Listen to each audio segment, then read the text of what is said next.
looking at chapter 10 of our book, Walking the Line. Last week we started into the third and final section of the book called Moving into Maturity. And we're looking at authenticity or inauthenticity. Responses of a deeper response to God and what He's got for us. And today we're looking at the metaphors of salt and light, the metaphors of making a difference in God's kingdom, in our world, as we align ourselves with Jesus. But I want to begin by a reading here from Katherine Doherty that I have here in the book. The world is cold. Someone must be on fire so that people can come and put their cold hands and feet against that fire.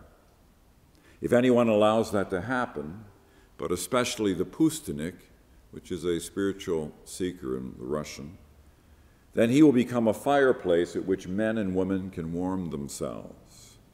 His or her rays will go out to the ends of the earth. Now, it is not I doing these things, it is Christ within me. My words are not my own. They are the echoes of God's voice that comes to me out of His silence. Now I know how to catch the fire from His words and become a fire myself, shedding sparks over the face of the earth.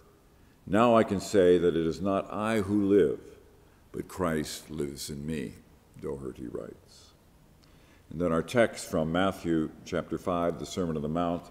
You are the salt of the earth, but if salt has lost its taste, how can its saltiness be restored?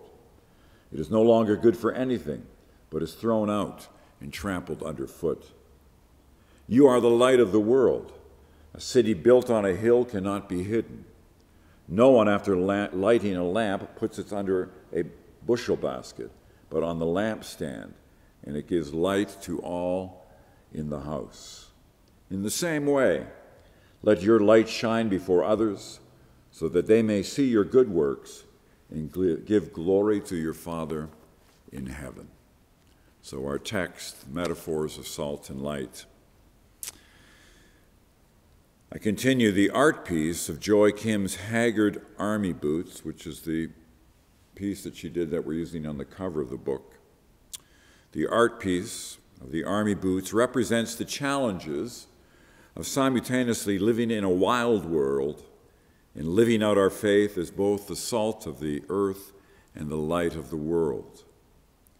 Kim's sketch reminds me of another artistic rendering, The Christ of the Bread Lines, by artist Fritz Eichenberg, which depicts Christ standing amidst a queue of homeless individuals waiting for a bowl of soup. Eichenberg's wood engraving, originally used as an illustration in Dorothy Day's newspaper, The Catholic Worker, expresses Christ's solidarity with the human condition, even as Joy Kim renders the travails of the world in a pair of worn-out military boots.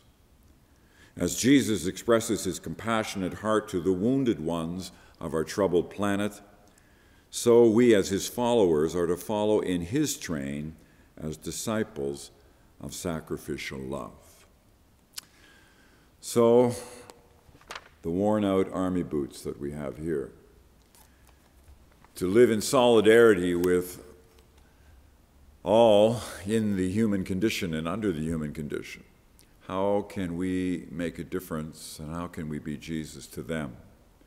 So one of the ways that we try to do this is to be conscious of incarnating Christ in our world.